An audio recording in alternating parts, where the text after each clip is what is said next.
श्री कृष्णाय नमः। श्री गोपीजनवल्लभाय नमः। श्रीमदाचार्य चरण कमलेभ्यो नमः। श्री गुसाई जी परम दयालवे नमः।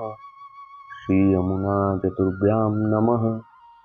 श्री गुरुवे नमः। श्री गुरुचरण कमलेभ्यो नमः। जय श्री कृष्ण।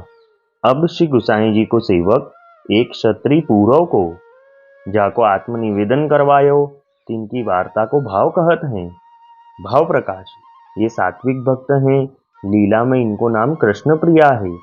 इनमें कृष्ण की उनिहार है, ताते सबको इनको कृष्ण प्रिया कहत हैं।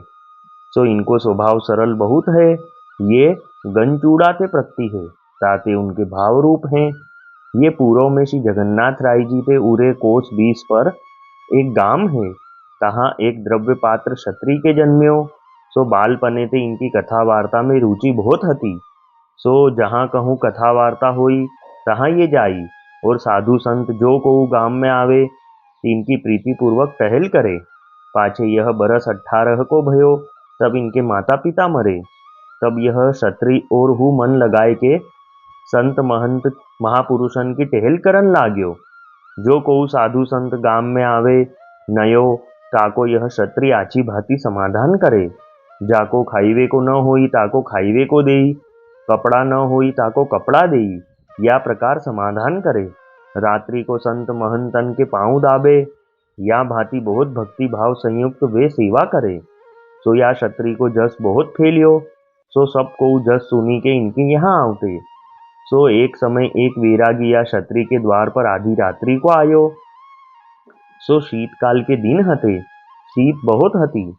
सो वाके पास ओढ़ीवे बिछाईवे को कछु हतो नाही, ताते वह शीत में कांपन लाग्यो। तब वाने वह क्षत्रिय को घर खटखटायो। सो वह क्षत्रिय वा दिन घर हतो नाही, कछु कार्यार्थ बाहिर गयो हतो।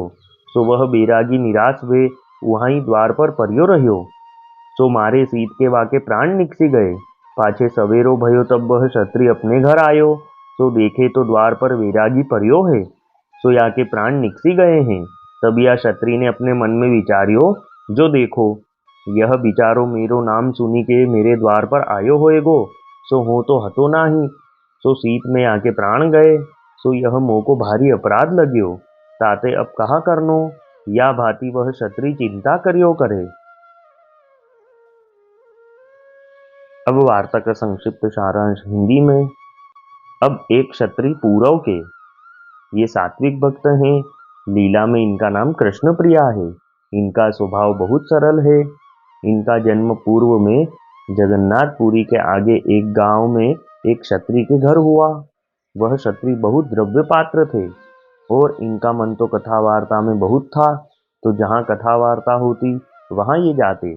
तो जब ये 18 बरस के हुए, तब इनके माता पिता मरे। फिर ये सब संत महंतन जो इनके गांव में आता, उनकी ये तन मन से सेवा करते। ऐसे इनकी सेवा का जश बहुत फैला। तो एक बार एक बैरागी इनके द्वार पर आधी रात में आया। तब शीतकाल के दिन थे, ठंड बहुत पड़ रही थी, और वह बैरागी के पास कुछ ओढ़ने बिछाने का नहीं था। तब वह बैरागी ने यह क्षत्रिय का द्वार खटखटाया। तब यह क्षत्रिय तो घर पर थे नहीं। तो वह बैरागी ऐसी ठंड के मारे वहीं बैठे रहे, और उनके प्राण निकल गए। फिर जब ये क्षत्रिय सुबह घर आए, तब इन्होंने देखा कि मेरे द्वार पर ये बैरागी पड़ा है, और इसके प्राण भी निकल गए हैं। और ये क्षत्रिय ने विचार किया कि ये तो मेरा नाम सुन के मेरे द्वार पर आया होगा, और अब इसके यहाँ प्राण निकल गए हैं, तो मुझे तो यह अपराध लगा। तो यही चिंता में वह क्षत्रिय नित्य रहते। वल्लभी वैष्णव सदा सुहागी, जो श्री वल्लभ शरण आवे सो पूरण बड़भागी। गल तुलसा की माला सोहे, भाले तिलक रसाला। तापर वल्लभी मुद्रा सोहे, मुख बोले गोपाला। तन मन धन वैष्णव पर वारू, गाँव श्री गिरधर लाला। आज सभा में पूर्ण रहत हैं, सूरदास नंदलाला। वल्लभी वैष्णव सदा सुहागी। जय श्री कृष्ण।